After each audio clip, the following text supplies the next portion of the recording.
بسم الله الرحمن الرحيم الحمد لله رب العالمين والصلاة والسلام على رسول الله سيدنا محمد وعلى آله وأصحابه أجمعين دماء وسلام يا برشد الصوماليات يكفيو قبيالة يقرنك يقوقبك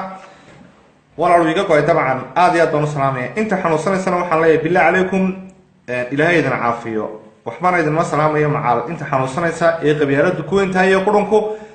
kuwa reegaaleysta reer hebel ee waxa dalka ka socdaba aan fahansanin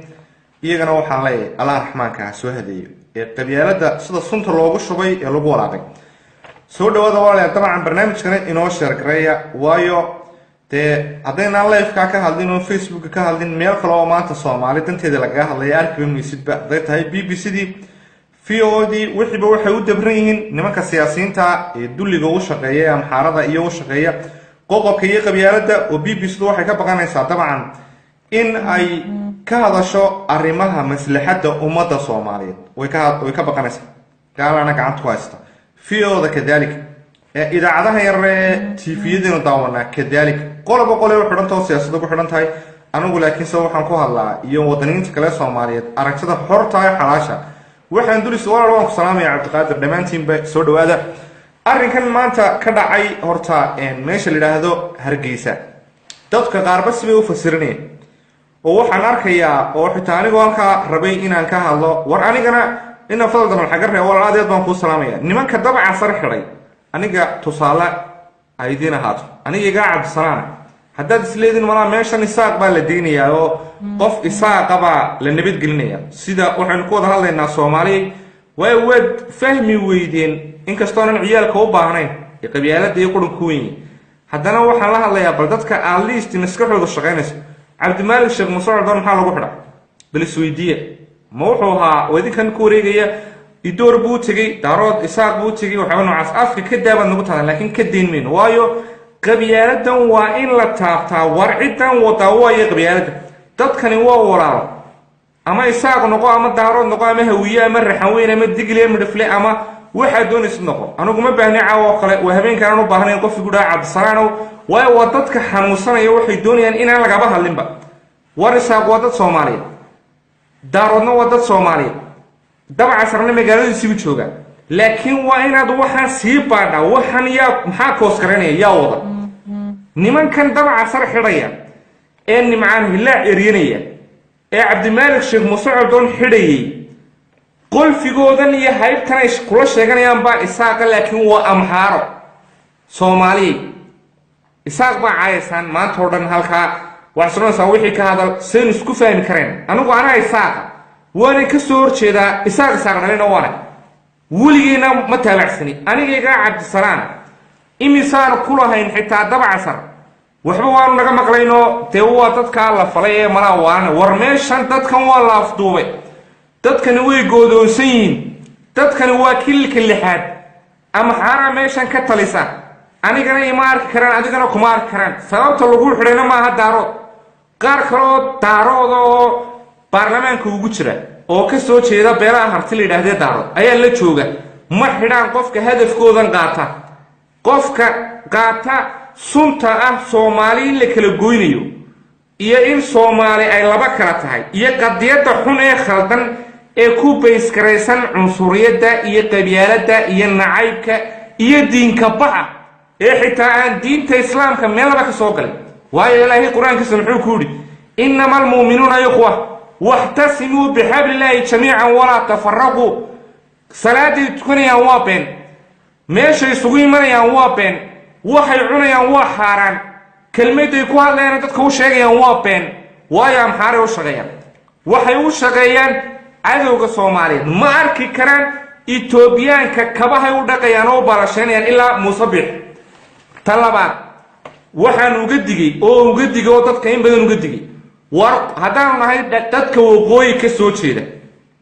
gobolada waqooyi way farabadayn ma aha gobolada waqooyi labadan askari waxay afkooda ku hadli karaan ee sheegaanta ee ninkan odayga ee beeraleyda ahaan jiray rag iyo rabbi toona ma yaqaan ninka la yiraahdo Musabbix iyo inta la haytaay maanta iyaguna maanta xilka iyo meesha qabsaday war waqooyi waxa kamida Sanaag baa kamida Togdheer baa kamida waqooyi waxa kamida Awdal baa kamida in waqooyi loo caayo afar oday oo xanuunsanaya oo munaafiqiina iyo weliba dadkii beeralayda ahaa ee aan dhaqanka Soomaaliyeed aqoon ee aan rag iyo rabbi toona aqoon ee aan ummad aqoon ee xanuunku ku weynaa in maanta la yiraahdo wallahi nimayahow waa nagu ceeb horta runtii anigu ma difaacayo malihi dabacasar waxa lagu sameeyay nimcaan hilaa waxa lagu sameynayo waanu arkaynaa waa ceeb waa wax dhaqanka Soomaaliyeed ka baxsan waa wax aan damiirka saxda ah ina farayn waa wax aan ummadda Soomaaliyeed aan qabanin weeyaan waa wax ka soo fulaya nin fulay ah iyo nin amxaaro shaqeeyo tusaale war meesha la yiraahdo Boosaaso ganacsi bay u tagaan reer Hargeysa reer Burco waynu sogno Soomaalidu way isdhex gashaan reer Laascaanoodna way u tagaan deeba Laascaanood awdalii daaba halkaasaan walaal aniguna u marinaya dhimaantii noo sheer garay war qofka Boosaaso taga ee ka soo jeeda beesha dhexe ama reer shaqsaxaad ka soo jeeda ee ama nin ha noqdo ama mid siyaasi hore ha noqdo ama mid ciidan oo xabad ridiya ha noqdo meel la xidha marka walaabta Boosaaso kala soo degayo bulshada Soomaaliyeed halka uu Boosaaso ugu tagayo dee lama xidho markuu Muqdisho tago qofka isaa war meel la xidha war waxay nagaga ciyaareen dhaqankii aanu lahaan jirnay iyo sharafteedii iyo karaamadeedii maantana nasiib darrada dhacday waxa madaxweyne iyo wasiirkii arrimaha gudaha isu noqday laba gebigooduba taariikhda ay leeyihiin ay tahay inay cuqubo inay ka shaqeeyaan cuqudad iyo xanuun iyo dhibaato aan jaamacka inaad baan ku salaamay labadaas maanta hogaankii dalka isu noqday oo midna wuxuu noqday madaxweyne wanika musabixi la yiraahday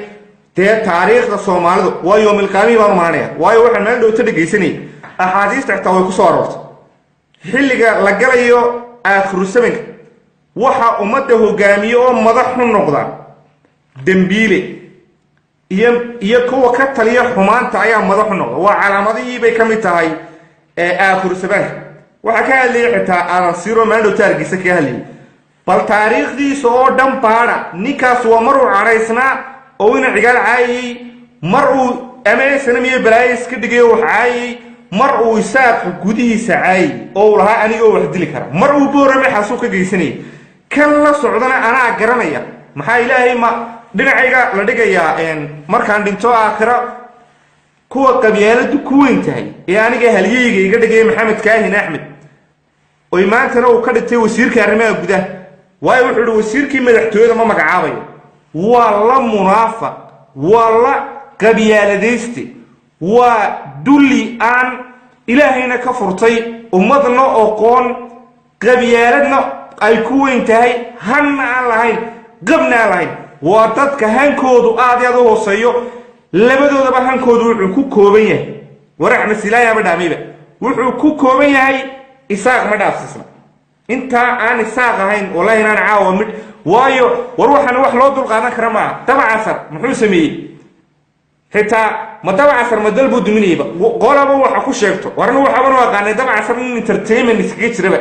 oo leeyfkiisa ayaa hawliisa ilaahay baan ku dhaarshay Soomaaliyeed iyo reer shaqsaxaaqo war maanta ma dabacasar baynu Hargeysa ku dilnay oo inta nabar ugu geysanay ninka miskiinka waliba awoogi dabacasarna oo reer Berbera miyaanay ceeb ahayn ilaahay baan ku dhaarshay miyaa inaga maxay noo haray markaa deebor mana hanay lagu laayo Laascaanoodna qofka isaaqa lagu dilo Boosaaso lagu dilo Garowe lagu dilo deewam idin gumeennimo waa ceeb waa xaal baan ka bixinaya hadaan ahay anoo ku hadlaya afka dhammaan reer shaqsaxaaqa xalaasha dhammaan inta Soomaalinimada jecel inta fayow inta qabyaalada ka nadiifta inta xanuunsanaysan waxaan leeyahay wallahi inaan ilaahayna aakhirana waxaan cuqubadan aynu geysanin war waxaanu dhaahnaa dawladda Maxamed Saad Ibrahim xasuuqday dib ay noo geysatay maanta hadaladiisii markii askartu qabanayso waxa kamid ah ninka ay leenahay waa uu waalay inaga maskax badan war soodinka ilaahay Siyaad Barraa wax noo geysto dhibaato noo geystay maxaad bal ilaahay baan ku dhashay maamul bay iska dhigeen oo dawlad bay iska dhigeen muxuu geysan karaa ninka la yiraahdo dabacasar muxuu sameyn karaa dabacasar telefoon buu iska shita live buu iska jira ubadkiisii baa meesha jooga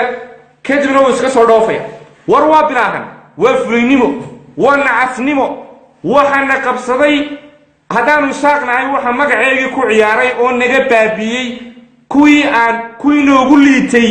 ee dowladdii maxamed siyaad barrena ka ahaa jawaasiista iyo basaasiinta ee fulayda ahaa markiina cigaal iyo raggii fariidada ahaa noolaayena uu caalin castoo bixiyey nimankaa maanta ama sheegaanta isku magacaabaya ee uu axmed silaayo oo aan ogahay inaan talena la weydiinayn hadhow aniga habar jecloy telefoon iga soo caaya wallaahi inaanu taladaas axmed silaayo kasoo fulin talada uu maanta ay ku wareejiyey muuse biixi oo aan laba habrood kala jihayn karin muxuu iminka ku bilaabay wuxuu ku bilaabay xagla toosiyo xaaskiisii u dirayey meesha la yidhaahdo laasacaanood ayuu yidhi gawaadhida ha laga qabto oo maca xaaskiisa ha laga dejiyo muxuu samayn karayay hargeysaabuu la joogayba xagla toosi waryaa hargeysuu la joogay war nimankan anigana way xidhayaan qofka halkaa waran maanta aniga isaaq iguma soo caayi kartaan isaaq waana la dulmiyey haddaanu isaaqii saxda ahaanahay waxaana qabsaday talo maxaan ku sheegaa war waxaana qabsaday wax aan ragna ahayn dumarna aan ahayn bili aadanna aan ahayn oo dee ah wax aad iyo aad u liitoo siirooya oo aan dunida xitaa ka qufulan baana afduubtay oo ah wixii aan talin jirin wixii aan magac iyo karaamo toona aan lahaan jirin bal waxay ku bilaabeen ninka la yidhaahdo xagla toosi hargeysuu la joogay maxay samayn karayeen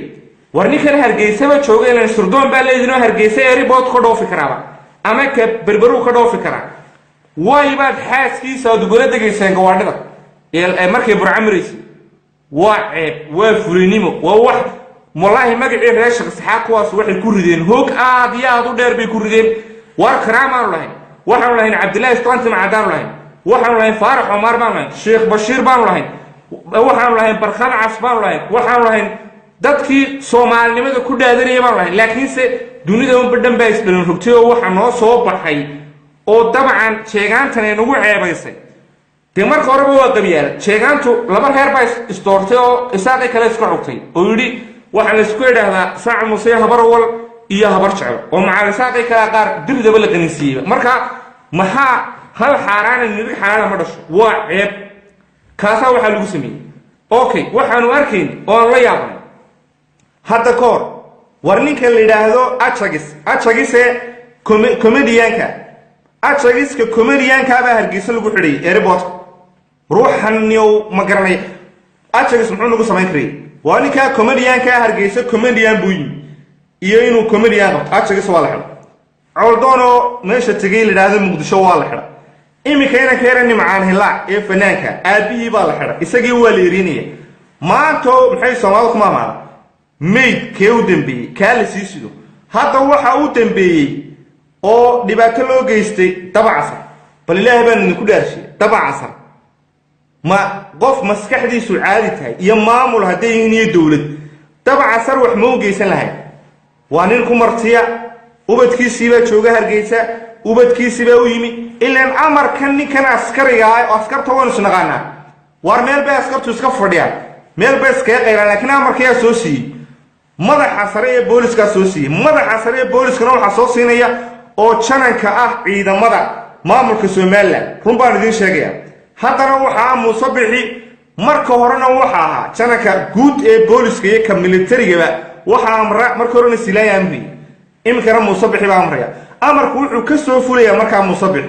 wasiirka arrimaha gudahan ayuu ka dhigtay maxamedkan bal kuwaasoo halkay ummadda dhigaan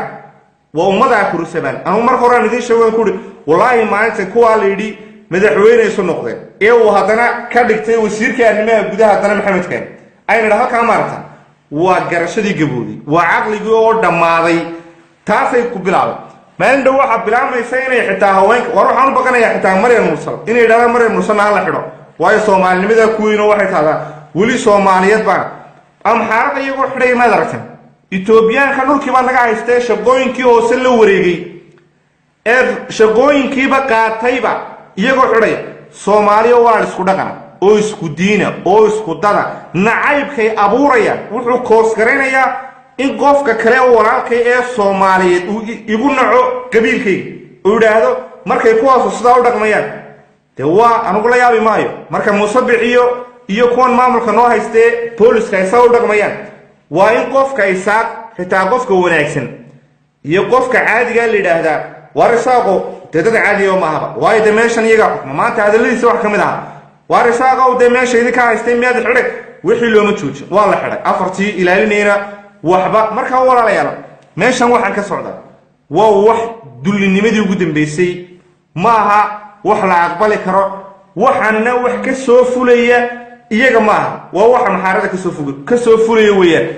bal insha allahu tacaala waxaan idin dhegaysiin doonaa iyadana inanka yaree tagrayga intaanan aqoon-yahanka ka waraysan ninkaa irbaalash lahaan jiray timajaru ahaa boston maraykanku ku noolaa maanta wuxuu haystaa oo uu iibsaday jasiirad ka mida jasiiradihii dhulka soomaaliyeed ee ku yaalay meesha la yidhaahdo jabuuti bal idinku dhegaysta taariikhdii soo sugan waxaa qoray joornaal ka mid a joornaalada faransiis ka soo baxa akhbaartiisa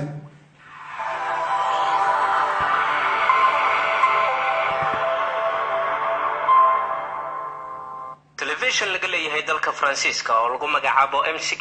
ayaa baahiyey film documentary ah oo looga sheekeynayo hantiile Ethiopian ah oo lagu magacaabo Tawit Sobetela kaasoo ka soo jeeda qowmiyadda Tigreega la yiraahdo ninkan ayaa sideetameeyadii ka cararay jaxiimadii nidaamkii shuuciyadda ee ka talin jiray Ethiopia isagoona degay magaalada Boston ee wadanka Mareykanka waxaanu halkaasi ka noqday timajare sanadkii 2012 ayuu go'aansaday inuu dib ugu laabto dalkiisa Ethiopia waxaanu bilaabay maalgashi iyo dhaqaale ururin isagoo markii ugu horeysay samaystay hanti maguurta ah sida dhulalka waxa uu sidoo kale bilaabay dhisme iyo warshad soo saarta shamintada ilaa markii dambe uu noqdo mid ka mid ah dadka ugu hantida badan dalka Ethiopia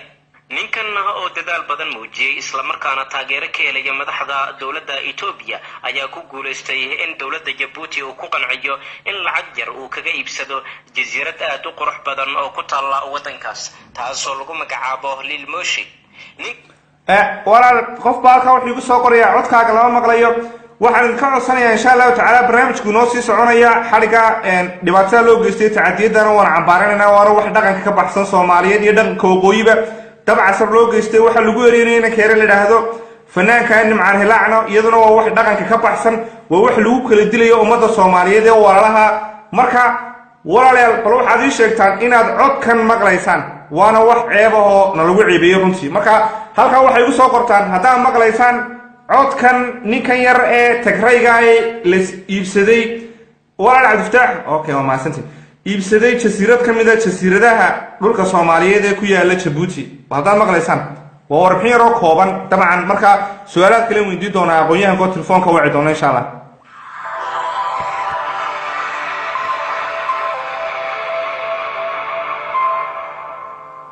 telefishan laga leeyahay dalka faransiiska oo lagu magacaabo M6 ayaa baahiyey film documentary ah oo looga sheekeynayo hantiile Ethiopian ah oo lagu magacaabo Tawit Sobetela kaasoo ka soo jeeda qowmiyadda Tigreega la yiraahdo ninkan ayaa sideetameeyadii ka cararay jaxiimadii nidaamkii shuuciyadda ee ka talin jiray Ethiopia isagoona degay magaalada Boston ee wadanka Mareykanka waxaanu halkaasi ka noqday timajare sanadkii 2012 ayuu go'aansaday inuu dib ugu laabto dalkiisa Ethiopia waxaanu bilaabay maalgashi iyo dhaqaale ururin isagoo markii ugu horeysay samaystay hanti maguurta ah sida dhulalka waxa uu sidoo kale bilaabay dhisme iyo warshad soo saarta shamintada ilaa markii dambe uu noqdo mid ka in dawladda Djibouti uu ku qanciyo in lacag yar uu kaga iibsado jasiirad aad u qurux badan oo ku taala wadankaas taasoo lagu magacaabo Lilmoshi ninkan ayaa filimka ka soo muuqday isagoo si isla weyne ay ku jirto u soconaya kuna qaylinaya aniga ayaa leh jasiiradan hadda waxaad ku dhex sugan tihiin dhulkayga jasiiradda Lilmoshi juqraafi ahaan waxay dhacdaa meel 15 kiiloomitir u jirta dekedda magaalada Djibouti ee wadankaas waxaana masaaxadeeda ay gaaraysaa 12 kiiloomitir oo isku weer ah halkaas oo ay aadaan doomo yaryar oo dalxiiska loogu talagalay iyadoona loo socdo wax aan ka badnayn 35 daqiiqo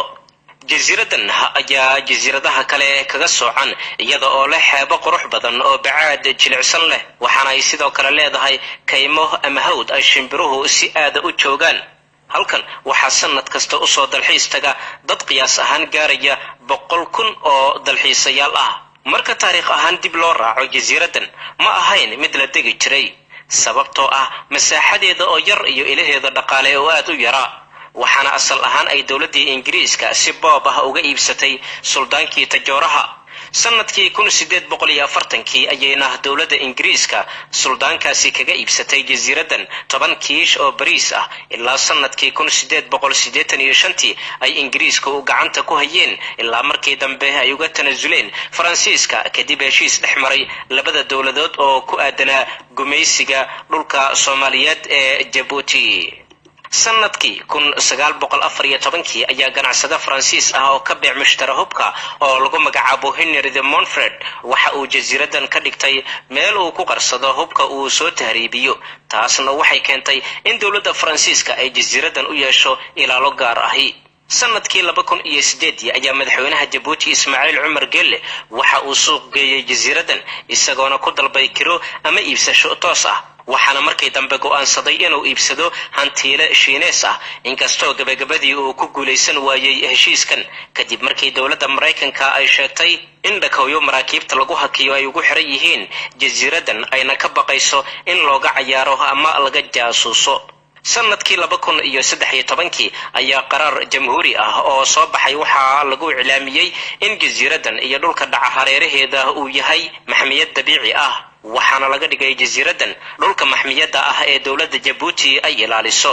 khubarada ayaana sheegaya in qaabka jasiiradan loo iibsaday uu yahay mid sharci darro ah ama qaanuunka dawliga waxa loogu yeero ka soo horjeeda. warbaahinta rasmiga ah ee dowladda Djibouti ayaa ka gaabsatay ka hadalka heshiiskan suuqa madow ee jasiiradan looga iibiyay ganacsadaha Itoobiyaanka. waxaana haddii telefishinka Faransiiska ay arrimahan ka hadlay uusan jiri lahayn la sheegaya in iibsashada jasiiradan ay noqon lahayd mid abid ka qarsanta shacabka waddanka Djibouti. heshiiskan ayaa la sheegayaa inuu dhigayo in jasiiradan laga kireeyo 30 sano oo xiriir ah ganacsadaha Itoobiyaanka taa beddelkeedana uu dhiibo lacag gaaraysa $7 milyan oo dollar. haddii la xisaabiyo oo la shaaciyo waxay u dhigantaa in bil kasta ay dowladda Djibouti jasiiradan ka helayso lacag gaaraysa $20,000 oo dollar halka ganacsadaha Itoobiyaanka uu bil kasta ay faa'iido ahaan u helayo lacag gaaraysa $200,000 oo dollar. ganacsadaha Itoobiyaanka ayaa sida uu filimku soo bandhigay waxa uu jasiiradan ka hirgeliyay hoteelo, goobo lagu tunto oo anshax darro ah iyo meelo ay ku soo xiran karayaan doomaha. waxaana sida uu sheegay uu doonayaa inuu ka faa'iideysto muwaadiniinta reer galbeedka iyo ciidamadooda sida xaddaafka ah ugu sugan dalka Djibouti kuwaasoo shaki la'aan u baahan meelaha noocan oo kale ah. dadka arrimahan u dhown daloolaha ayaa ka baqdin qaba in ninkan Itoobiyaanka ay istaraatiijiyadiisu tahay mid fog oo dowladda waddankaasi ay gadaal ka soo riixayso lana doonayo in lagu sii jilba fidsado jasiiradda oo gebi ahaanba la qaato. ugu dambeyntiina waxaa laga taagayaa calanka Itoobiya iyadoo ay ka mid noqonayso meelaha Itoobiya ay ka taliso. Itoobiya ayaa waxay dadaal badan ugu jirtaa inay boobto dhulka Soomaaliyeed inta weli iyada ka madax bannaan ee aanay tooska u qabsan. gaar ahaan waxay dareynaysaa meelo bad leh. 3 sannadood ka hor waxay iyadoo aanan bad lahayn soo iibsatay 9 markab. ujeedada ay juhdiga u bixinayaan ciidamadoodana ugu qufayaan Soomaaliya iyo Djibouti ayaa ah inay helaan dekad caalami ah. hadda waxay wax kala soo degaan dekadaha Berbera iyo Boosaaso lagamana qaado wax canshuur ah halka ganacsatada Soomaaliyeed lagu canshuuro. waana mid keentay in waqtiyada qaar raashinka lagu iibiyo Boosaaso iyo Hargeysa uu ka raqiisnaado raashinka lagu iibiyo magaalada Addis Ababa. hadda ciidamo Itoobiyaan ayaa waxay wax ka maamulaan dekada magaalada Kismaayo. waad maqlaysaan maan filaya dabcan warbixintaa waxaa qoray joornaal ka soo baxa ama jariirad ka soo baxda dalkan aan ku noolahay ee Faransiiska. waana war sugan oo xaqiiqa insha Allah tacaala aqoonyahanaan jaamacad baan noo sharxi doona. midna ogaado walaalayaal inta qabyaaladdan iyo qudhunkan iska daysaan dabcan sar maanta dhibaatada waxa loogu geysanayo waxa weeyaan ha iska ahaadaba nin runtii anigu de waxba shakhsiyadiisa waa nin runtii Soomaaliyeed oo wadan iyo Soomaaliyeed laakiin dhibta waxa loogu geysanayaa dabcasar qof kasta oo Soomaaliyeed oo calanka Soomaaliyeed qaata hadduu yahay nimcaan hela anigayga Cabdisalaana wararkaasaan kaga baxsan lahay hadday awoodi karayaan hooyaday dhashay Hargeysa ku nooshay waa xir laakiin ma awoodi karaan waa la isku gubanayaa wallahi waa la isku baabaaya. aniguna kolley baryaha horta iimo qorsheysna waayo nimankan amar ka culus baa dusha ka haysta amxaaray u shaqeeyaan oo qabiil iyo waxa malaha qofka fikirka amxaarada iyo waxa ka hadla yiraahdaa warnimo yahow dee dalka meesha waana lagu haystaa waana laga qaadayaa waxa weeyaan waa xarig waxaa laga sheegayaa wariyaal fara badan oo waaweyn. halo aadan soo dhawow.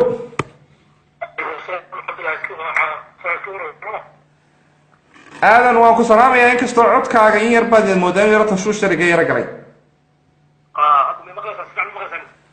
wallahi anigu kolley haa si fiican baan ku maqlaya anigu inkastoo xoogaa yar ay yaro jirto xagga waan ku maqlaya aadan soo dhawow. marka hore waxaan salaamayaa adiga iyo dhammaan dadka daawanayaba intaan barnaamijka ka hor waxaan doonayaa inaan aad iyo aad intii aan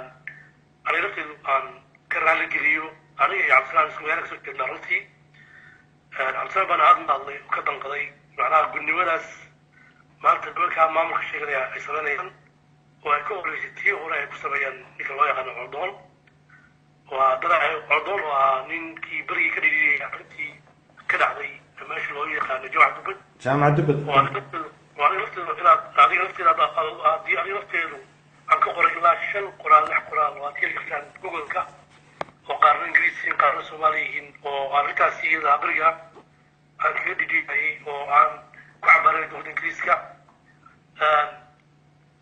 cabdisalaan habeenkii dhowta aad iyo aad ugu sharxay oo xataa ay dowladda somaliland keli maamulka sheeganaya meesha xataa keli waa xataa dadka masaakinteed in la difaaco oo markii dambe aan u maray in xataa aan maxaa ladaa wasiir khaarijiha oo lafteeda maadi aan ka hadla arrintaasi dabadna markaas isagoo iga ballan qaaday isagoo markii hore ku jira hawsha inuu arrintaasi dacwada u gudbiyey bursulas isagoo ka hadlaya magaca oo anaf iyo soomaaliyeed oo dadkaa naxasuuqa ka hadlaya taas waa mid markaa horta waxaan doonayaa inaan aad u cambaarayo ficilka waxay sameeyeen ay ku sameeyeen sidoo kale fanaanka weyn maaragtay nimcaan ilaa waxay hore ugu sameeyeen saas oo kale fanaaniin badan oo ay kamid yihiin ilgeeyo iyo dhalinyaro oo laftiisa iminka jooga magaalada muqdisho oo iyogeey maalintii la heesayay inaysa dhooga maqan yahay markanimay oo waxaasoo dhan horta waxay keenaysaa yani subxaada xumo aniga iyo cabdisalaan iyo dadka soo jeeda burca iyo hargeysada khaasatan qofkina arkaanu arkayo dad macnaha cusuriina ama dad macnaha ummadda dadka biniaadamka dhaqan bay leeyihiin oo qofka barmageetada ama qofka abwaanka ama qofka warbaahinta ka socda ama qofka sheeqa waxba lama odhan jirin xataa dadka dagaal xataa jiraan marka iminka isagoo dagaal ba jirin waxba jirin cusuriid halkaas gaadhay qof la iska qabsanayo miskiin oo weliba ninka weliba xag ka xumahay oo yani calool xumo ah anigu waxaan daawada xataa video uu ku ammaanayo qolinka waxaa sameynaya oo wareysanayay nin corneel ah oo maxamed siyaad barre ay isku family lahaayeen oo ka warramaya weliba berigaasi hadda corneel ka warramay in dadkaasi ay ahayn dadkii isagoo ku doodaya oo dadka xaq wadaan la siiyo oo ku taalashayo dadka maanta gudnimadaasi maanta xasaabsanaya ee dhibaataa geysanaya inay ahayn dadkii dagaalka samtoonkii qaybta libaanka qaatay si fiican u dagaalamay oo weli barnaamijka noocaas ninka maanta xalin soo daayay shacbigooduna ay 700 gaar u bixiyeen dadkuna ay aad iyo aad u dagaalameen oo ay qayb libaax ka qaateen iyagoo weliba dhismada ay gudahaan dagaalamtay marka ninkii sidaa u ammaanayay maanta inay xidhaan horta waa dad sharaf daran oo aan habeyaata qiimaha biniaadamnimada ku fadhiyin cabdisalaan iyo aniga iyo ragga ka badan oo lamidana dadka moodaya in loo xidhaayo dabcasar keliya family loo xidhaayo reer lahaa hadda cabdisalaan lafteeda haddaan meesha tagno sidii caldoon loo xidhay si labada loo xidhaaya laba dooniyo qof axfaansan oo indhaha kala furaaya oo xaq shayga lama ogola markaa barnaamijka kulley gudagelayaa waa ani aad aadan uga xumahay cabdisalaan uu ka raaligeliyay aniga lafteeda xaal baan halka ka bixinaya dadka meesha jooga ma wada xumaa reer boorame reer burco dad wanaagsan baan nahay laakiin nimankaa qoloystada ee odayaasha tiroodajirada meesha doonyaa futubaan baa dhulka meesha ku haya markaa waan ka raaligelinayaa xaal baad qaraysaa 100% intaasaan kulley aan kusoo guraanaya arrintii dabcasar iyo nimcaan ilaa iyo dadkii hore in loo xidhayba waa mahadsantahay aqoon-yahanaan jaamac kahina laya baarik dabcan dadkuna si fiican bay ku maqlayeen oo si wanaagsan badan noogu sharaxday inaan nimankaa maanta meesha afduubtay aanay cidna naf u hayn oo qof kastoo wax fahansan adiga iyo anigaba ay ugu talagaleen iyagoo amxaare isticmaalaya inay xidhaan dabcasarna arrinkiisu waxa weeyaan dee waa wax dhaqan xumo ah oo aan loo baahnayn dad soomaaliyeed nin dhul soomaaliyeed jooga in tacaddi loo geysto oo dhibaato loo geysto xaal baanu ka bixinaynaa iyo bologis aadan bal waad dhegaysatay baan filayaa maqaalkii aan soo jeediyey jasiiradan ninka timajaraha la siiyey ee Etoobiyaanka timajarahan jiray ee laga siiyay meesha la yiraahdo Djibouti uu iibsaday si fiican baad u maqlaysay bal ka waran markaa su-aasheeda koowaad waxa weeyaan bal ka waran guud ahaan dowladda Djibouti siyaasadeeda iyo dhaqaalaheeda bal nooga waran Djibouti ma boqortooya mise waa dowlad bal arrimaha noo yara faahfaahin asalan horta si la socota baadadii yar aan dul maro intaan horta jasiirada soo noqon doonaa runtii waa arrin aad muhiim ah in la faahfaahiyo laakiin haddaan in yar dul maro su-aasha weydiisay guud ahaan siyaasadda Djibouti waxa weeyaan Djibouti horta sida waa taqaanaa waxaa loo yaqaanay barigii hore taariikh ahaan Somaliland waqtigii ingiriisku Faransiisku qaatay ujeedada Faransiisku qaatay lasan hada hore sharaxay waxa kaliya inay noqdo jasiirad yar oo u adeegta kaliya xadidka xadka macna tareenka la geynayo Ethiopia way waxa uu yiri haddii Soomaaliya lagu dar lahayd hadhow dowladda Soomaaliya marka xorriyad qaato way ka soo jeestay Ethiopia صح marka noqdo meel yar oo gaar ah oo looga adeego Ethiopia ay horta ujeedadu ahayd dadka Djibouti-gana waa inay sidaa u fahmaan صح tareenka waqtii la sameynayay 1901 uu ahaa 1901 dadka Djibouti waxa ma garanayna marka waqtiga lagu talagalay in halka la geeyo waxa in dadka Soomaaliya intay hurdaan laga gaarsiiyo oo meel ay Ethiopia ka helaan jasiirad weyn oo jasiirad gaar u adeegta ay helaan meel fadlan u adeegta ay helaan taas way horta markii hore ujeedada loo sameeyay Djibouti loogu gooyay Soomaaliya loogu gooyay 1901 ayay bilaabeen tareenka ilaa 1913 ayuu dhamaaday magaalada Dirdhaban markaas ayaa isla waqtigaas la sameeyay horta marka ujeedada markii Djibouti loo sameeyay sidaas ahayd markii Djibouti-ana waa inay fahmaan in magaalada Soomaaliya wax loo jarayo had kaliya inay noqdaan maxmiyad gaar ah oo u adeegta dowladda Ethiopia okay haddaba calaamad maanta lagu socdaa inkastoo aan weli aan taariikhda sii yaro wado okay Djibouti sidaba haddii aan taariikhaha kusoo dhawaado 1913 bay qaateen gobonimada waxaad la socotaan in dowladda Soomaaliya door weyn ka ciyaartay oo jabhad loo yaqaan FCLC oo Soomaaliya ay ahayd dadkii dowladda Djibouti bariga gobonimada xoog u siiyey waxaa la soconaa dowladda Faransiiska lafteedu inay cali caarif loo yaqaano xanfara ay ka dhigtay prime ministerka waqtigaasi aan xurmada qaran ka hor intaan xurmada qaran ka hor ujeedadu ay ahayd in dhowr jeer ay ku celisay dowladda Djibouti dowladda Faransiisku inay doonayso in Djibouti gebi ahaanba loo gudbiyo lagu daro Ethiopia way u sameeyeen tareenkii Ethiopia ay mar walba dee Faransiiska iyo Ingiriisku adeegayeen marka ujeedada waxay isku dayeen dhowr goor oo cali caarif meesha keeneen in foodkii lagu bixiyo sidaas oo la qaado oo cali caarif noqdo prime ministerka xanfara Ethiopia raacsan oo sidaa lagu siiyo ودي مركز دولة الصومالية حوجريت إثيوبيا تبي سام كل شيء فاتكي وصادر إذا وحوج اللي جوته كنت هذا الرمان نوع فلسان جوته السوقرنا أو جوته المركز عيدا في شوية عروس كعبي كده الصومالية أي مركز كيس ألف نوع إن اللوج من وجوته السنين دولة مركز هذا إثيوبيا سو تعويض معي عيدا كلام محمد هيك عندكم هي فرانسيسكو مركز هذا الكلام يقول هذا فرانسيسكو ونقول كلام ayaa lagu wareejin karaa symbol khasaba laakiin baqditaanka ay ka baqeen dowladda Soomaalida ayay maartay ay bariyaay ku dayeen ala kulli xaal nafsu noqdonka madaxweynaha cusub Ismaaciil Cumar Geelle horta dowladdu waxay qaatay ay qaateen xornimada bishii Juun laakiin markaana waxa ku lahayn in loo jiray odayga ka horreeyay odaygii qadarka u ahaa حسن قول أبتدون ها مركا حسن قول أبتدون نقدر مركا محتوى قاعد أي سكوت مركا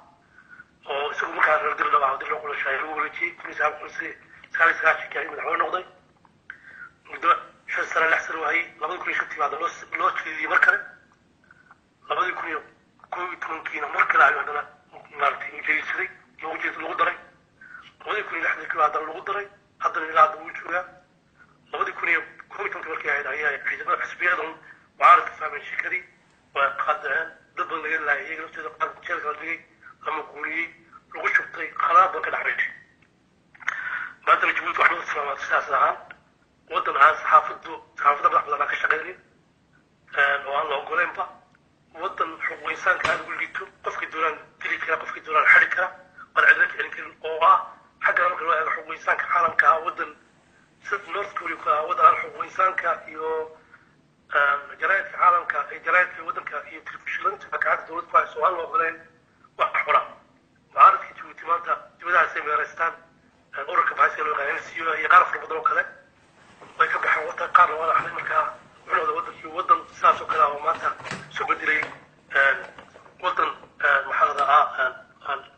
system boqortooyo kale oo ku shaqeeya haddii aan in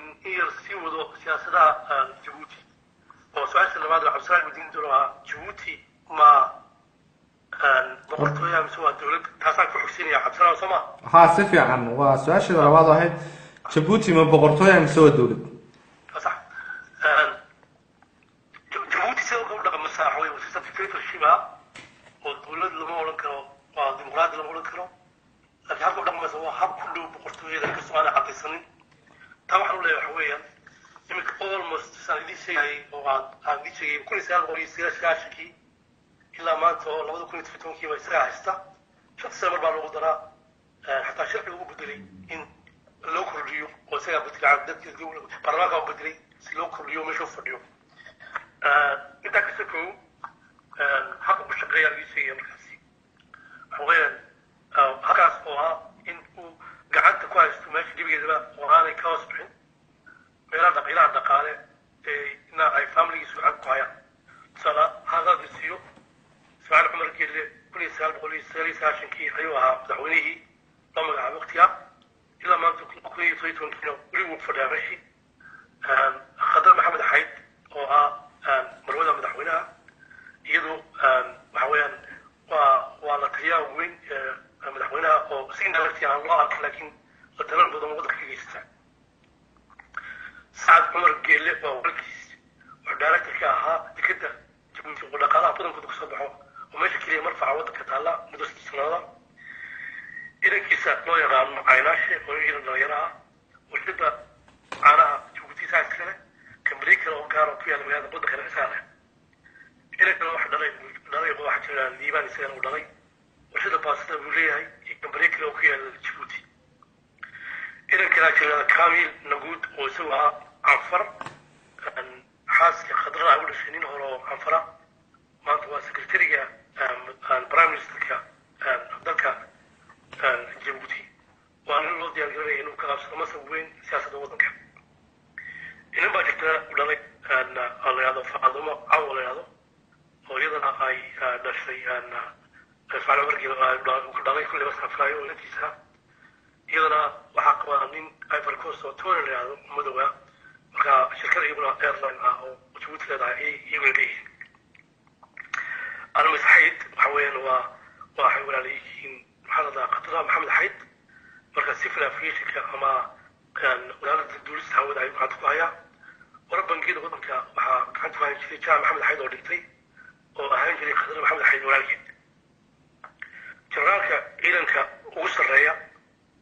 جيب يسوي وطنك وأنينا المدري يسوي أو فسقا عن كرو نكاح لو كان جرال السكرية وجيس مش سو كوريلك كلا سورة مدحتويدا haysta ama waxaan u yaqaanaa jardaaranka ama ciidanka oo sida hadii ay military u go'daan ka hortay kara ninkaas waxa maxamed jaamac sayra wana imaadariin marka waxa soo wax ku tusayaan tusaale ahaan ka soo qaatay imika oo qaar badan kale ay jiraan in wadanku yahay wadan gacanta ugu jira Ismaaciil Cumar Geelle iyo family-giisa intii kortaadana aqta marinaya marka halka arkaysa inay tahay iska boqortooyo nooc u eeg mashtaada absan وما سنتهاي آذن كلي في عمل نوقف فاهيسي الله يبارك وها حطوا سوكوبتين وقابو إيك بغرتويو سؤال شيدا لبعض هتنوصوا نقضاء طلوحة إير نوير افتي مساء بقالها تشبوتي هابكا نروشا يهير كشغدا وسديد قدهن بقالها تشبوتي حوين ودن رمسي ودن بيانا معها ودن سيد معها ونانس كسحاها وعن مدامك لقالان جبوتي إني آدم فاهيستين بل آدم ما أقولي لكن إنتي سؤال برمو كيادنا بضي أي كفاهيستين ما قلت من رئيسين وقس مرسي شكد الله يقانو دول ويلد أما دول ويلد شكد الله يقانو أي أفو سمسي ما قلت من رئيسين واحد شو بقولي ساشي مليون أي كفاهيستين دكت دوين qoraale terminal kale oo maxaa kontiinarada iyo waxaa la dhigo meelo kale oo markii dambe ayagana ay saliidda ku qaataan maraakiibta dibadda maraysa iyo meel kale oo weyn oo iyadana freeport waxaa kaloo soo raacay marka badanaaba waxaa loo yaqaana kaabayaasha dhaqaalaha markay meesha yimaadaan waxaa isku barbar ordaya marka dhaqaalo kale kambaniyo kale oo iyada naftoodu kuwaa la shaqeynaya sirfaaskii qaabilsan kuwaas markay yimaadaan kabacdina marka waxaa meesha soo degilaa toban maaragtay bangi oo iyaguna markaa yimid ay kamid yihiin bangiga loo yaqaano albaraka bank indoswiss bank marka hore wadanku kulahaanta keliya laba bangi oo keliya faransiis ah laakiin markaa wadankii dhaqaalihiisii iyo kaabayaasha dhaqaaluhu ay iskabeen markaa waxaa yimid albaraka bank indoswiss bank british bank and middle east ethiopian bank somali bank waa salama Djibouti bank commercial bank oo lagu jiri jira faransiisku lahaa international commercial bank Djibouti intaas oo dhammaan ka tirsan Djibouti marka kuwaas markaas iyadoodu facility ay meesha geliyeen waxa weeye wax bixinayaan macnaha bank walba wax bixinaya amaah bixinaya dadka siinaya shaqo bixinaya waxaa kaloo markaa iyaga laftooda yimid dhaqaalo fara badan oo iyagana meelo badan kale kasoo gala macnaha ka sheegi doono iyaga laftoodu marka kuwan ku noqon doonaa waan ka sheegi doonaa dhaqaalaha kale usoo kordhay Djibouti oo intaa ay joogeen ay heleen waxaa kamid ah dekedda ay sheegay imika waxaa kaloo iyada tajurra oo caasimada labaad wadanka waxaa iyada lafta laga furay deked kale oo iyada laftooda potassiumka macdinta loo yaqaano Ethiopia laga keenay kriil la marsiyo oo ku kacday iyada lafteeda ilaa $9 milyan oo waxaa loo yaqaana fertilizerka beeraha lagu carbiyo waxaa kaloo jirta deked kale loo yaqaano port of gobat oo iyada lafteeda lagu baxda lacag dhan ilaa $60 milyan oo iyada laftoodu cusbada sidaas baa loo taqaana ama milixdaba kasoo qaado meesha loo yaqaano lake asin ee ku taalla luudi dhexdeeda sanadkii ilaa $5 milyan oo tan dhowrsa dibadda taasna iyadana waxa ku kacday lacagtaas ilaa $60 milyan oo iyada laftooda markaa ay shaqaysay marka waxaan hore sheegnay markaa in 40 hektar magaalo dhulka freezonka loo baneeyey waxaa loo yaqaano bacmashirka xorka ee ku yaalla deked weyna dolaale waxaa kaloo ay Chinese-ku ka hirgeliyeen Djibouti meel u dhaxaysa Djibouti iyo xududbeega Soomaalida laga qaatay dhinaca Ethiopia waxay ku kharash gareeyeen $327 milyan ayay ku kharash gareeyeen markaasi waxay ugu soo saaraan biyo laga cabo Djibouti marka halkaa biyo marka hore biyaha ku yaraa biyaha lagu saaraa markaasi marka mashruucaas wuxuu hirgelay 2015 ayuu hirgelay marka wuxuu soo saaraa markaa biyo nadiif oo dadku ay cabaan ilaa 700 kun oo qof ay biyo cabi karaan baa lagu talagalay kaasi meesha ay ka cabaan waxaa kaloo laga hirgeliyey electrical transitional railway oo isaga laftiisu la socotay in muddooyin sanad ka hor intaa la furay $4 bilyan oo $1 habkan railwayga casriga ee leeraya kaasoo Ethiopia ilaa iyo isku xidha Djibouti oo ku qaaday ilaa $40 bilyan oo ay bixisay dowladda Jubbaland ku bixisay waxaa kaloo jira iyada lafteeda dhulka hore Djibouti waxay samayn jirtay leyd qaali ah laakiin waxa ay hydropowerka ay leeyihiin Djibouti waan horuu sheegay ummadda laga sameeyey labada ku dhawaayay midna ku yaalla shabeelle horadiisa oo ay sameeyay ruush guri hore u sameeyey Ethiopia komisaar boqorkiisa shabeelle abig baan hore u sheegay midna uu yahay mid ay loo sameeyey dhinaca farta laga sameeyey oo komisaar boqorkiisa la sameeyay labada mid ahaan ayaa markaa looga jeeday electriga saasa markaa loo siiyay electriga laga soo jeeday Ethiopia waxaana la siiyay ilaa 5% ayay markaa gaadha lacag aad u yarna way ka siiyaan intaa si dheer oo kaleeto waxaa loo yaqaan solar power plants-ka iyadafteeda oo iyada lafteeda lagu biiriyay imika waa si iyada lafteeda ay u kabaan macnaha electrigaasi ay cadceedda loo sameeyo maxaa wadaa lacagta kulla Djibouti loo sameeyo leyd lacagta waxay $990 milyan oo ay samaysay ku baxday milyan oo ay iyadana maalkiisii shirkadka Switzerland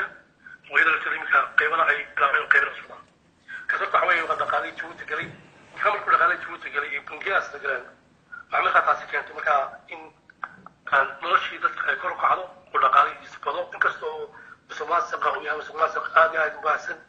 oo weli dadka noloshooda xitaa ay aad u liito haddana guud ahaan marka la eego waxaa imika la sheegaa in qofkii marka loo eego dhaqaalaha adduunka waxa lagu cabiraa wax loo yaqaano GDP per capita qofkiiba sanadkii intuu heli karo Djibouti maanta qofkii wuxuu heli karaa sanadkiiba $1,700 meesha dadka maanta Somaliland ay qofkii heli karo sanadkii $600 keliya waa in ka hooseysa nus intii berigii dowladdii hore ee maxamed saafar ee dhacday 30 sano 25 sano ka hor ay maanta ku leeyihiin oo aad ka garanaysa halkaas ahaan maanta markaad eegto hargeysa ama garowe ama xataa aad eegto gaalkacayl eegto dadka qaab darrada ay nool yihiin iyo fakriga ka muuqanaya iyo qoryaha leerarka qaaday iyo qaab darrada magaalada ku dhisatay intaa ka garanayso inta nolosha meesha ay tahay waxay nugula aad iyo aad ku leedahay waa mahadsantahay aadan boqolkiiba 6.6 ayuu kor u kacay xelaysa gudaha shaqalaanta Djibouti gudaha waa boqolkiiba 60 gudaha dhalinyarada boqolkiiba 80 intaas kulli aan kusoo koobaya dhaqaalaha Djibouti aad iyo aad baad mahadsantahay aadan kolley dadka lifekaaska wuxuu yahay qofba mar buu kula kulmayaa oo ciwaankana waxaan kusoo qoranay daba casar baan ka hadlayay marka in yar baan dhex gelinayaa runtii oo aan raba inaan dadka gadaaligala soo xidhay aan u sheego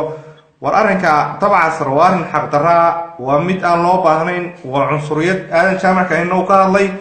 waa nasiib darro in qof soomaaliya oo deegaankiisii jooga lagu xidho waxaana waxa ka dambeeya oo aynu odhan karnaa waa fikir aan ahayn fikirka bulshada soomaaliyeed oo ku qotoma fikir uu wato nin siyaasi oo amxaarada u shaqeynaya marka intaas haydin deeqdo ninna nafuma galaan nimankan maamulkan hargeysa haysta aadan aqoon-yahanada jaamacka ahin bay odhanayaan waanu xidhaynaa iyagoo ka eedaad haysta amxaaro anigana way xidhayaan oo cabdisanaana qabiilkuna haydin daayo waxba ha ku meeraaleysanina puntland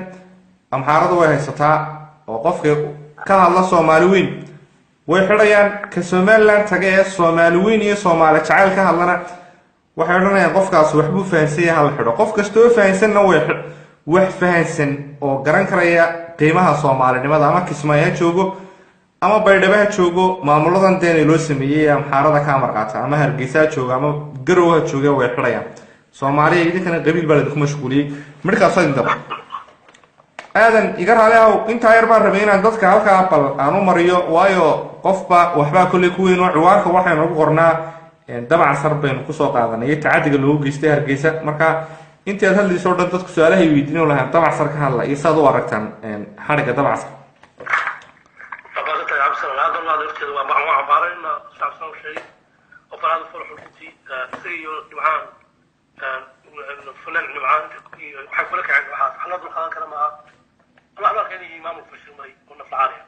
gobonnimo waxaad u aragtaa un maamul fashilmay oo nafla caariya oo fanaaniinta iyo dadka iska civilianka shicibka xidhaya aad baa umahadsantay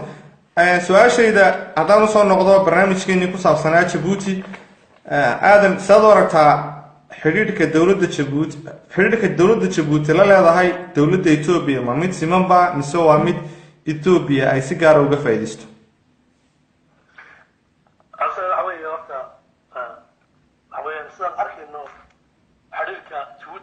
Ethiopia ma xiriir siman maaha waxa weeyaan waxaad moodaa maanta sida ay ku socoto Djibouti sida ay Ethiopia u wado Djibouti oo dhaqmayso inay tahay sidii looga takhalusay Falastiinta markii ay Israa'iil qabsanaysay sax waxa weeye step by step baan ugu socdaa waan macnayn doonaa hoos baan ka macnayn doonaa oo su-aalaha kale ee socdaa ku macnayn doonaa laakiin waxa weeyaan sida ay u dhaqmato Djibouti loo dhaqmayo ay u dhaqmayso Ethiopia waxa weeye maanta leerka wax loo keenaa Ethiopia maanta biyaha waxaa loo keenay Ethiopia maanta qaadkii waxaa loo keenay Ethiopia maanta bacmushtari fara badan oo qudrada ay ku muuqdaan iyagaa loo keenaa marka wuxuu noqday wadan ay siiyeen oo ayagu ay gacanta ku hayaan marka haddii qofka dhaqaalihii kaaga adkaado oo siyaasadii kaaga adkaado hadda wadankii noqday wadan isagii hoos imanaya sidaa darteed buu markaa madaxweynaha Djibouti uu noqday markaa madaxweyne aad moodo inuu hoos fadhiyo dowladda Ethiopia si fiican halo waan ku qiyaabsantaa aad baa umahadsantahay su-aasheeda kale waxa weeyaan maxaad kala socotaa aadan sagaalka markab ee Ethiopia iibsatay ee Djibouti fadhiya bal noo sharax arrimaha iyo waxa ka dambeeya bal noo yara sharax arrimaha ka dambeeya inay 9 markab Ethiopia iibsato oo u fadhiya oo ugu xiran wadanka ama Djibouti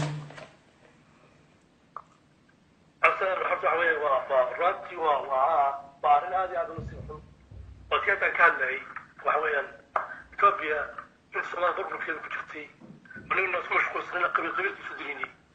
لكن واحد لا شافدي إسرائيل أو كانت مركز قبسن مش الله يخاطب فلسطين يفيق سوق الشيء يصير ما بيصير قاطي كل هذا موضوع جود كبح ما يوم هناك الاستقلال ما يوم لكن قررت أروح هاي كل يساعد والله يساعدني أي هاي مركز يجي إثيوبيا هنا على كتو كده لو يقال قصب كنت الله أرتريا وكاس على حروب ذقرتي قارتي أرتريا من كده بيستي مكا يتوبي وين فكرتي مكا وعمك أفكرين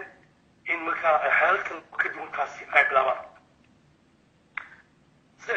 جزيرة الله يقالوا إندين هوش أي هرو قرطي لابد يكون يافري تونكي سيال مركب أي دولة يتوبي سوجرتي دولة سوجرتي تشاينا oo jaaynu ku siin deyn lacag may bixin laakiin deyn baa lagu siiyey waa 9 bilyan oo dollar weyn lacagaas 9 markab markaasi waxay keeneen Djibouti oo Afriisiyan si aan hore ugu sheegayba jasiiradu oo hadalkeeda si wada waxay weydiisay markaa nin mariniska madaxda ahaa oo fadhiyay magaalada Addis Ababa sababta ku kaliftay iyagu dibad ma laha maanta inay 9 markab soo iibsadaan oo meel badan ay dhigtaan إلى ما راح يصير بضمن لك بضمنها إنك ماشي جوي شو دفاع وبين وشيء وده وغابة كانوا بلاو يكون نيو أناكو وعندون هنا عيال سياسة عيالان في بنتي سريلانكا ضد مرينس كلا بري هيا مركز كلا سارة كل كفلا وين وحل مركز كلا عالم كذا كذا هيا وما أصير وش خدمتان سمركا هادو العقد هلا عودي كل صدران ومركا ونقضوا أيضا ضد على وضعك مش خطيرو أيوة مريض كمان عمره يدو أن العكس هذا الوضع فيه أي سوشت سوت تولي وحوية مركا وعشرة مركا إلى شون كانوا عيدا ومريض سكتوا بريان بحيرة دوين رويقا بحر دير وليك تانا أما بحيرة دوين أما بحريك رويقا تانا وكيا لا وقوي محل لوكن سمكة سرية كيا له كان وقتها بريان لأنه كبر مرة موت جدول مكان وحوية إلا صار بس كان مركب وكشق يعني مكاس marka xukuumadda ayaa u leeyahay soo ujeedada marka ragga markasta soo ibsan wax kamid ah inaan yareyno macnaha lacagta laga baxaysa laga baxda marka aan ku isticmaalno marka la kiraado China ilaa iyo loo kiraado la qaadiya si aan markatiida u isticmaalno ayaa marka taas ila aan marka aan bixinay dhinaca kale inaan la dagaalano waxa loo yaqaano bilacbadeeda Soomaaliya aan la dagaalano safar beesan marka taas waxa ku tusan kaasay tahay qiyaamo cad oo aan geed lagu soo gabanin oo la doonayo badda Soomaaliya in lagu qaato hadda ka hor ama 4 bilood ka hor mar social media waxa soo galay video niman Ethiopian marka la socda waxa badeeraya niman Soomaaliyeed oo dikid oo maraya meel u dhow la qoray oo maxaa niman kalmaysta badeeraya oo video soo galay meesha leeyahay videogaas waa مرحبا شو مراكب وتحضيرين وخلاص. والله سنتي لما كيلو كي قاتي وأنا أقول لها ماشي مريم حتى بدي توجي استوى حوي وواحد لا يحوز بلوستو وأنا واحد طبعا إن كنت عندك سومال مت سومال ودمبا هل تلو عاصو سنك عام أنا وجبت على كل سوال وياي إن صلى ولا جبت وياها نين غاص تري توبيا لكن الشعب جبت على شيء عندك كل سوال وياها عندك كيف فلسطين وكل هذه كتحدث وأنا ولا لو كما قصر aad oo maasantay aadan kolley dhibaatada Soomaaliya haystoon baa Djibouti haysata oo ummadii Soomaaliya saad u waad sheegtay waxa Ethiopian kaga faa'iideysanayaan lagu mashquulay waa kaliya Soomaalidu imika weyn la yaabeenba waan arkayaa halkaasaan ka arkayaa oo Djibouti inaynu ka hadlayna iyo arrimahan Ethiopia iyo kolley dadkii Soomaaliyeed bulshadii Soomaaliyeed waana waxa kale jira oo aan daraasadan sameeyay ogaaday Oromo iyo Tigray iyo Amharo af Xabasha ku hadla waxaan leeyahay af Soomaaligii bartay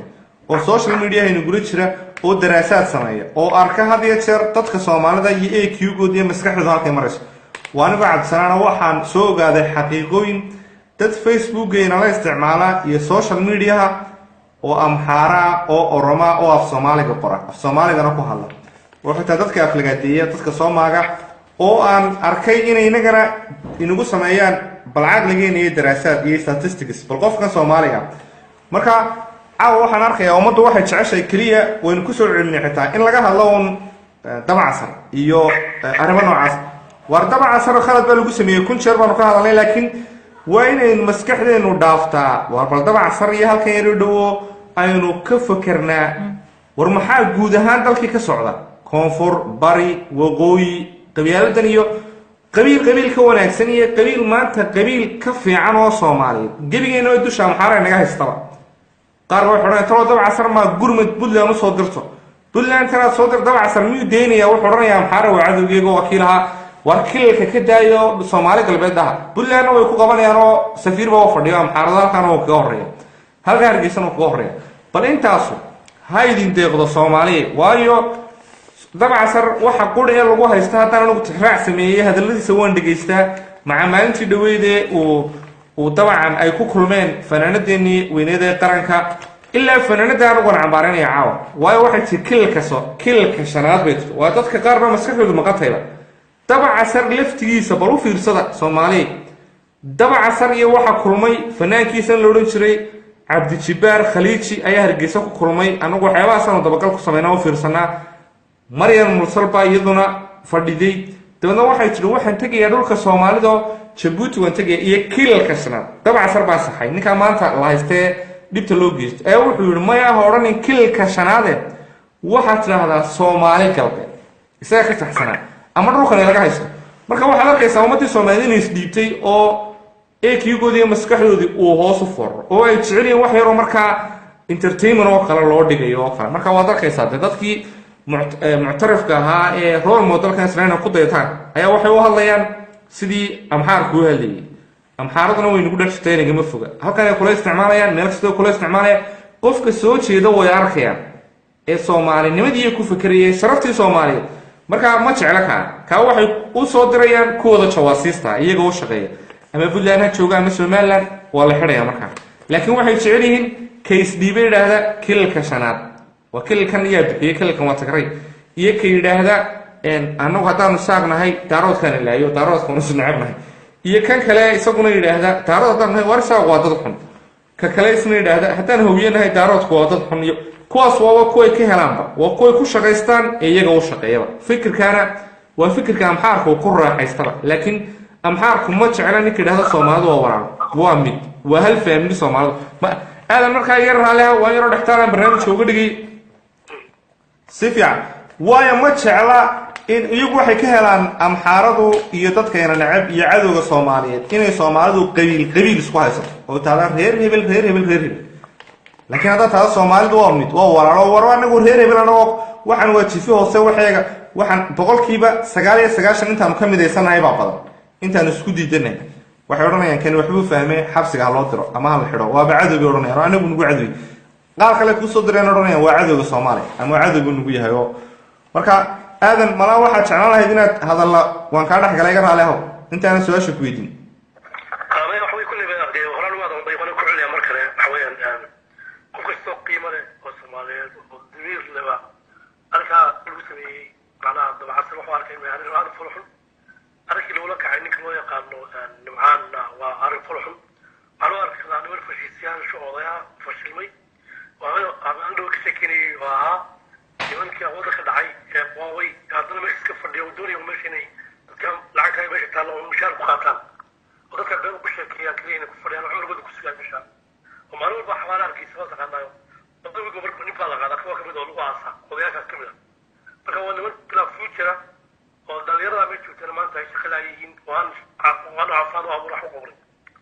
sidana marka dowlad laga hadlaayo maamul ha ahaado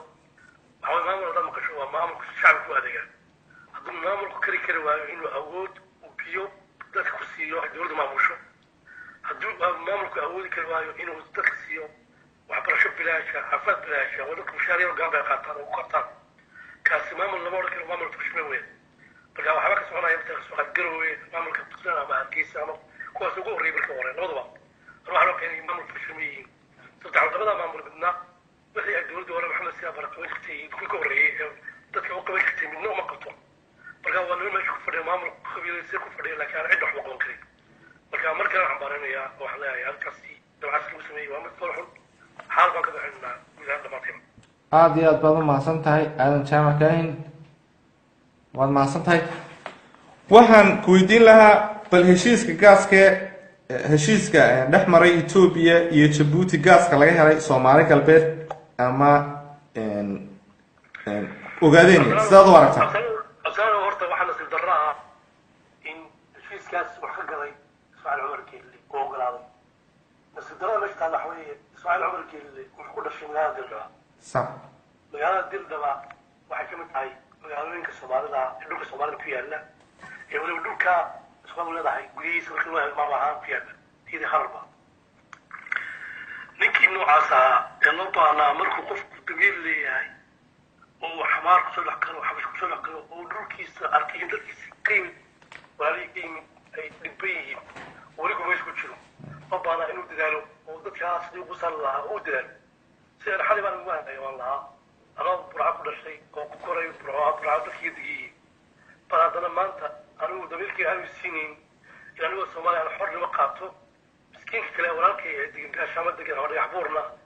oo aan xaq aan ilaahay u abuurin inuu gumaysi galo aan uga carro waxa weye markaa ilaahay aniga tinageen maayo qaadaa damid sidaas leeg baa isagana ninkii jabuuti kusoo koray dirdhaba ee gumaysiga ogaa dhibkeeda ku hayaan iyo gumaystada ku ayaa ilaahay jaanis waxwey ku noqon meeshu noqon lahaa ninkii muwaadin kasoo horjeeda oo dowladda etoobiya dee adigu baan lama caabin lakin dee waxyaaba badan ka ogolaan karin oo security waddanka issuga dhibaato keenaysa ayaa ninka wuxuu noqday baa nin yesman ah waxdaana waxa etoobiya doonayaan ay ka seexdaan arrimadan sheegaya aan ka hadlayna cabsana waxa weeye waa arrimo wax loo yaqaano waxaa jirta wax lahado security issue security issue wax ka mid ah waxba aan qofka biniaadanka wax ku baran karin dowladaha qaar aan ku bari karin wax ka mid ah hadda kahor bisaana kusinaya dadka maraykanka mar db world waxay dawacdanay inay ka qaato meel dika kamida maraykanka marka waraaqii loo dhameeyey ay maraykanku xuli o waa carab soo maaha security issue aan u simeyn way ku baaseen oo karatari lagu talagalay inay dikada qaataan waa la qaato laakiin federal government waxa u diiday keliya oo aan loo siinin waa carab weyn marka anu as security issue ahaan ama dhinaca nabadgelya loo keenin waddankayga iyo danta guud ee interest wadda ku leeyahay darteed qaadan siinin bay awoodiisa marka ismaaciil xaalgeeda wuxuu garan waayey maraakiibtaa horta markii hore ka hadlay seeka markaba inuu yidhahdo anigu interestka waddankayga dartiis dee niman cadowa maraakiib meeshuu keeni maayo waa kow laba arrinta kale ka hadlayna marka ee gaaska lagu saaraya shilaabo waa dhulka soomaalida soomaali galbeed ama soomaaliya ogeed wax loo yaqaano waxaa laga soo saarayaa in yar codka gaaska waxaa laga soo saarayaa meesha lahada shilaabo oo ka mid a dhulka soomaali ogaadeniya ama soomaali galbeed marka gaaskaas isaga wax weeyaan waxyaabaha ay ku guulaysatay oo jawahada dhulka oo waxba lagu ammaani karo waxaa ka mid ah way xakameeyeen oo nimankii waqti hore soo saari lahayba waa loo soo helay waa la arkay waa soo saari lahay marka dhowr sano kahor baa malayna ahayd waqti intaanad ba xasuusteen markii 300 intaasoo nin oo muqaama 69 baa jaaris ay qaarna ku qafaashay qaarna ku lahayn meesha oo jawaad oo lafta ku laysay jaaris ku noqday ka carray meesha taasi markaa ay noqotay inaan muddo dheer soo saar asii si Itoobiya dib u soo laabtay marka arrinta noocaasa ayuu aqbalay oo yani dhiiggii walaalkii la cabay walaalkiisa miskiinka dumarkii la fursanaya Soomaali galbeed talwalba la dilaayo kuwa ugu dambeeya hadda maqlayn xalay uu cabsana ka sheekeynayay meesha loo yaqaano tuulooyinkii reer u dhow maartay aragtiina maanta lagu xasuuqaayo ama oramo iyo xabashadii ay labadiiba ku xasuuqayaan kuwa noocaas inkastoo dee ay cabdiile ahaa ninkii waxaanba markii hore ka dambeeyey isagoo ormada macnaha dhibaatada markii hore ku bilaabay ku ahaa haddana dadkii aykaas ahaa oo dadkii sidaa loo gelayo oo dadkii ka baahayeen waa ka gaajisiin oo ay ka dhibaatay oo qaxooti badan doona qaxooti ka qaxayn oo ay qaar Kenya u qaxeen ayuu isagoo nolol fiican ku nooloo madaxweynaha maanta dadkii caynkaas dhiiggoodii uu leeyahay suubada soo qaado Djibouti soo warsiyo halkaa laga baxo inta oran lahaa anigu arrinta noocaas ma yeelay Soomaali ahaan akiis dig soo dhaaf bilaa oran lahaa anigu baqbala kaas meesha dowladda la qabtay taasoo qalad weyn oo kala weyn oo xagga Soomaalida ay dadku kala weyn qaladka kalena waa qaladkii ka sheekeynaa maraakiibta oo usulsuu labada boot oo khaldii cabsana والله بونت هذه هذا قرضه ورجع لك ليه سكيورتي حقيقة يوضع نمط سومالي لفتة يديك سومالي وليها ولا ليس مضمون لو بعد إنه يقول وصيه وكذا عرضي وحاسو خلنا أي كسبر في الطريق بصراحة وأنا هذا هذا فرح وأنا بعدين يوم وأنا بعدين وهذه ما تحب شو يكون شو إنه عزوز عزنا هذا السر لو تبي أعطيك أنا صورة كلام كويس وأنا هذا فرح بصراحة وما صنت يا آدم كلي تبقى sorry dabka waxaad moodaa inuu iga sii dhacayo oo mar hore dhowr jeer hore insha Allah ifka soo galgalay aadan sorry waxa oo gabagabadii ku jirnaa waxa jirta sidaan tabcan halka maqaalkaba ku sideynayay jasiirada u dhow Djibouti oo dhawaan kareystay ama iibsaday nin Ethiopian sida arrinka oo aragtan afsan warta dadka ku dhigaysan baan wana hore waa qariiba jilada siyada waxa qortay jilada Faransiiska تحويل مانتا جيبوتي تساوي شيء جرايد حورة وكشقية مجران تيفي قرنك وتيفي أفكار دولة كوالله ضدك حتى قفكي أرنك سور في دولة كوالله والله حلا والله جبتلا ضد بدن وسياسيين حتى قالوا كل تنشالك قالوا لك عربين مركا هرت مش ميل حورة معها وميل مارت ديها قف معناها مسيحك حول عرف لولا كريم مركا ضدك مو ولا مصدر لكن سر الشيء وحصو قري لما ضدك بأني سيدا جريدة فرنسيسة soo bartay arrintan جريدة جزيرة ما يحلى للموش على هذا جزيرة ديال والله 8 كيلومتر لكن waa جزيرة قرب ذا سيلسي أو جيدا له ولا اسمه هذا قرب marka جزيرة ذا سيدا كل جزيرة سين بكوني سد اللي عفتك أي إنجليز كيسدي أو كيسدي قضاء قنفرة ومركا أو كيسدي معنا لا يجمعنا حاجة بوليس كوسي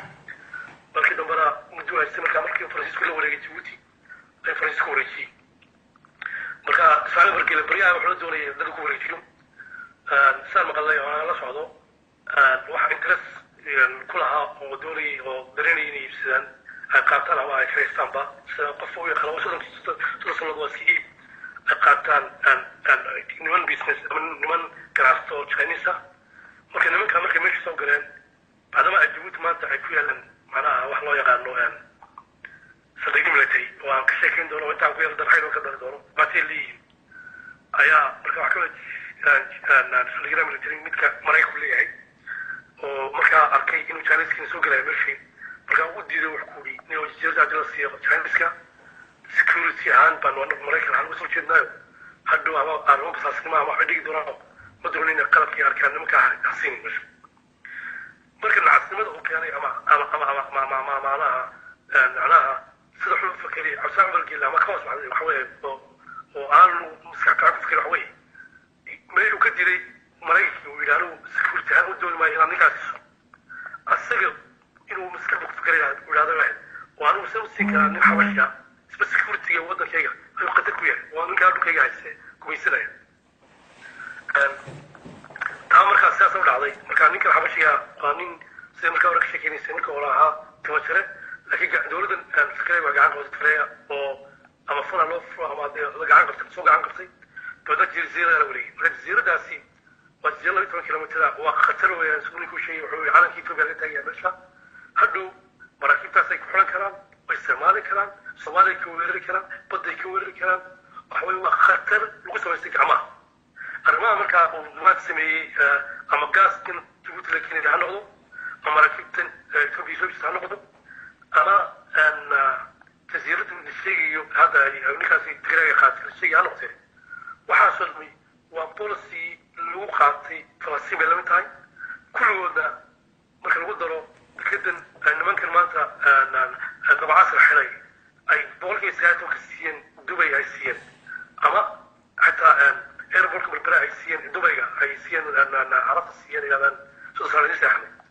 أما تكتن كتلا بوساسو عبدوري كاس يقولوا كيسو أي سيين بقول في أفراد الجسي وحاصل دمي وحكتها خطر حق أمنية الصومالية كودهان إيجوتيا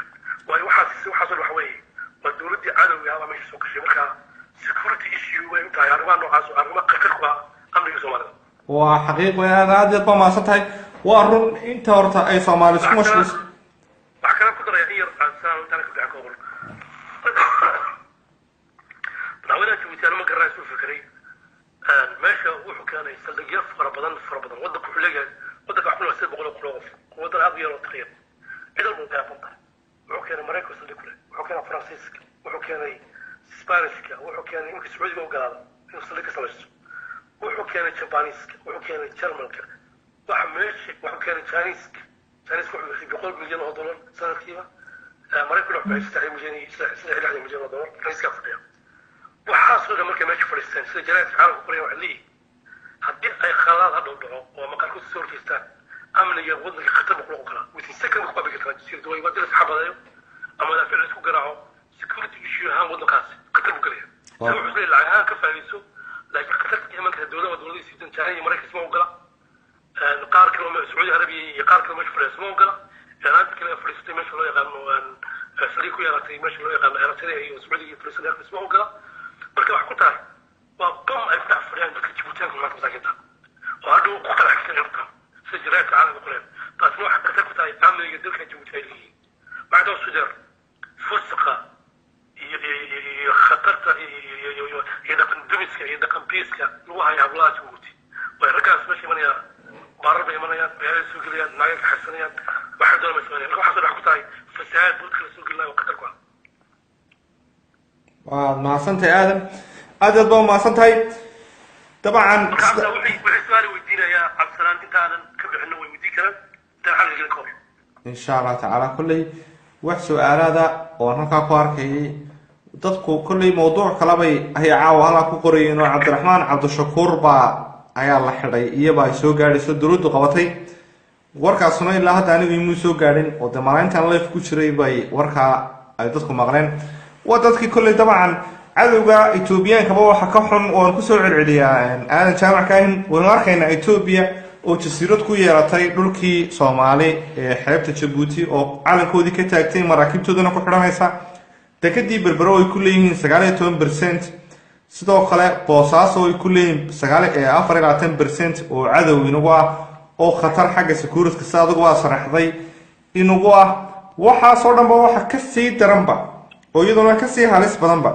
cadow kale oo Soomaaliyeed oo siyaasiyiin oo huwan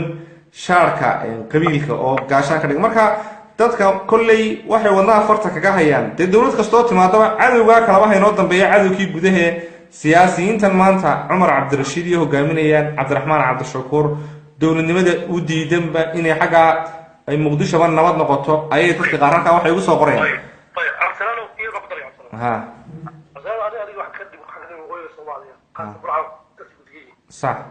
barnaamijyada xoog leh adiga iyo ninka loo yaqaano mowdadi waxa aad ugu soo jeestinaa waan xoog iyo xoog wadalnaa Puntland iyo Somaliland صح sababta waa la xawey wadada meelood oo dad ay maamulka fadhiya maamulka qaada oo Itoobiyaanka u daacada oo security Itoobiya aad ugu badiyay صح sababteed baan anagu xoog saarnaa in qorto ku aanu iftiimino dhibaatooyinka iyo khalaafka badan taageeraan iyo soo qorsheynta صح waxaan aad u caawinaya dadka kale Soomaalida la beelaha nimanka loo yaqaano Umar Cabdirashiid la beelaha Maxamed Cabdishakuur Cabdiraxmaan Cabdishakuur ninka loo yaqaano nimanka loo yaqaano ma salaad fiqi ninka la qodoba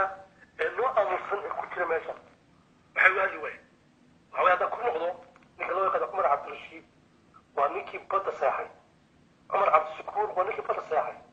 labadan nin waxay xaq u leeyihiin maxkamadda adduunka la geeyo la xiro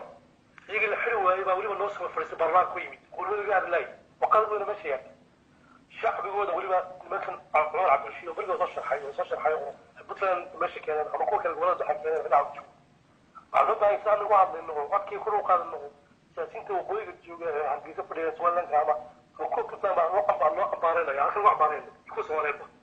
dadka ka yimid goboladaas waxaa loo baahan yahay doorka ciyaaraan waa soo fadhiistaa Facebook oo kuwa cabaareeya baa loo baahan maaha inay dadka qaarkood difaacaan maaha waxa weeye nimankan waa laba dambiilayaal weyn dambi weyn bay galeen waxa weeyaan in Cabdishakuur waa ninkii wasiirka ahaa iskaashi maalinta seexay wasiir kharij Ibriga Omar baa ninka loo jeeday wuxuu seexay Omar soo seexay ku hadda dambi ku hadlay in Umar Cabdishakuur waxaa ninkii bada seexay Ibriga Omar haddana kadib bara iyo boosna waa ninkii lacag ka xasuusto kumiyada waa dambiil weyn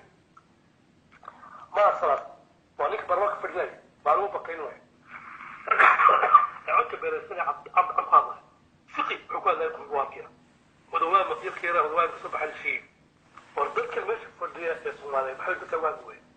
anaga iyo Cabdulrashiid Absalan ma nihin doqona ma nihin laakiin dadkii waxaan uga diidaa waxa weeye khatarta ku imanaysa iyo fashil ku imanaya maamuladaasaan dadkii u sheegayna leedahay war fashil baa imanaya dadkii way khaldin hala sii qabto idinka waxaa loo baahay inaad kuwa noocaas qabataan dadka umar Soomaaliyeed kaca Facebook ka soo hadla social media ka soo hadla dadka noocaas waa la qabto fariin kala fayro waxaan aan arkay kor u qaado wax weeye siyaasiyiinta ayuu cabaaraya wax siyaasiyiinta ka soo jeeda kuwa Soomaaliya ee qaybta ku heshay forboka ku heshay qararka Soomaaliya waxaan leeyahay wadaylisintii kulli adiga iyo Absaali intaba dadka sheegaysan leeyahay waan kala jeedno qadna aabaysa war maxaa Umar Cabdirashiid iyo Cabdishakuur iyo fiqiga aad u qarnaad haddii konflikt ay qaban waayeen idinka waqooyinkii meesha fadhiinta mushaar qaadan iskaasan maxaa nimanka ku qarnaad war dadka waqooyi dadii lahaantii oo shanta ayana laxdan inuu dadka waalid maxaa loo qaban lahay dadka ay meesha ugu daawan loo daawanay والله هو مشكلة أنا جامع كاين ده كل يدك ويكسر ورشيد أنا قار هلا بين أنا أرجع من كمان أنت هالك كم كسر قرصيد كاين لا صعدا من نما قرنودن وحي عادية أنا قم مدي سنة هاي وكسر ورشيد يعني نما كتلك قصية وحي ما كانوا شيء يعني تلك قارمو شور كاسونو ده بيها عبد الرحمن عبد الشكور وعاو داوع يدور تعقبته وركا سوق وعور أنا أنت يعني ممكن تشرو ملا صور دعي مركا تيو حلنا وحي عدو قواه bulshada Soomaaliyeed oo dhan Ilaahay ka qabto ugu dambeyntii aadan kulay Cabdiraxmaan Cabdishakuur waa dhaawac kelida dhaawac kelida bay noo soo qorayaan dadku oo demoji sidoo dhaawacmayna garan maayo kulay dawaa dhibaatadii iyo fidmadii ku waday uun bulshada Soomaaliyeed Cabdiraxmaan Cabdishakuur umada Ilaahay Soomaalida la ka hadlayso dhan ayuu fidma ku yahay iyo dhibaato Ilaahay naga qabto ugu dambeyntii aadan barnaamijkeenu kulay wuxuu ku saabsanaa Djibouti oo dabkan oo iga sii dhacaya maxaad ugu dambeyntii talo ku siin lahayd dawladda Djibouti waa doonaya inaan u sheego dadka Djibouti ama dadka Soomaaliyeed meel walba deganaan in dad Soomaaliyeed yihiin oo xataa xasuuq ka dhacay baldhowto dhulkan la haystay Soomaaliga galbeedba ay calaadiyay qofka Djiboutiyaanka iyo qofka Soomaaliga ayagoo aan kala saarin Soomaaliya waxaan iska yahay xuduud la sameeyo oo kilo sameeyo arrinta socotaa maanta Ethiopia qodana ma kala jecla Djibouti iyo waqooyi koonfur ma kala jecla dhulka waa lagu soo socdaa nimankii sidii Ethiopia sidii nimankii Israa'iil ay qorshay Falastiin baa lagu socota Djibouti ha noqoto oo soo noqoto Berbera ha noqoto Muqdisho ha noqoto waa lagu soo socdaa waxaa loo baahay inagoo iskaashano dhammaantiin from Djibouti ilaa iyo Soomaalida ilaa iyo waqooyi ilaa koonfur in nimankaada iska qabto oo iskaashano oo qabilka dhaafo barnaamijkan caawa aan ugu talagalay markaa Djibouti wuxuu ahaa inaan dadka Soomaalida aan u sunno wacyigelinta oo aanay noqonin waqooyi koonfur keliya kuwa dulman ee Soomaaliya galbeed ama Soomaaliya ogaadina barnaamijka ay ka qaban kartaan dadka loo sheego dhibaato meesha la tilaacay kuwa Djiboutiyaanna iyada ay qayb qaadan ku noqdo warbaahinta noqoto warbaahin ummadda Soomaaliya u dhaxayso waa dad gaara aanan markaa u taliyay waxaan ugu bishaarinayaa weliba waan u sheegaya dadka dhegeysanaya wiilka dambe axad dambe wax ku qoran halkan taariikhyahanka saxafiga loo yaqaan Faysal Albarone laga yaabo inuu ka daawanayo oo isagoo waqtiga habeenka la soo geli doona Cabsaan waqti kale oo qabtaan ilaa iyo sidoo kale UK oo ku sheekeyn doona taariikhii hore ee Axmed Guri ka bilaabay doona kuwii sayidka waa taariikhyahan weyn oo dhalinyarada yararka hadda dhegeysanaysa badankooda suuladii Soomaaliya laguma dhigo kuwan dambe imkaan laguma dhigo taariikhdii Soomaalida kale geesiyadii rol model laguma dhigo wadanidii lama furo waxaa wanaagsan lagu dhigaa wadamo kale waa jiriya marka si uu dadka u guuriyo dadka Soomaalida ahaa ee Falastiin ahaan jiray geesiyo ahaan jiray geesiyo guddoona ahaan jiray barnaamijyo noocaas ka bixi doona taariikhda Soomaalida ahaa iyo geesiyada laga hadlayo sida raggii ay ka mid ahaayeen matalan sida Abdi Xasan Farax Cumar ha noqdo maxaa la dhahaa geesi wiil quraan ha noqdo Cabdirashiid Cumar ha noqdo maxaa la dhahaa Sheekh Bashiir ha noqdo ama Axmed Guri ha noqdo kulligii noocaas oo dhan baa laga sheekeyn doonaa taana waxaa noqonaysaa barnaamij joogtaa baa ka bixi doona intaas aan ku sheegaya Cabsaan waa mahadsantahay aadan aad iyo aad baa mahadsantahay Allah ya baarik shukran إن شاء الله أساساً هدي لها كده حد دبي نوبة لنا آديات ونصلنا لنا برشة الصومالية ده كأنك دعوانا يسا مركا إن شاء الله تعالى آديات بلدونا آدنو مع السنة.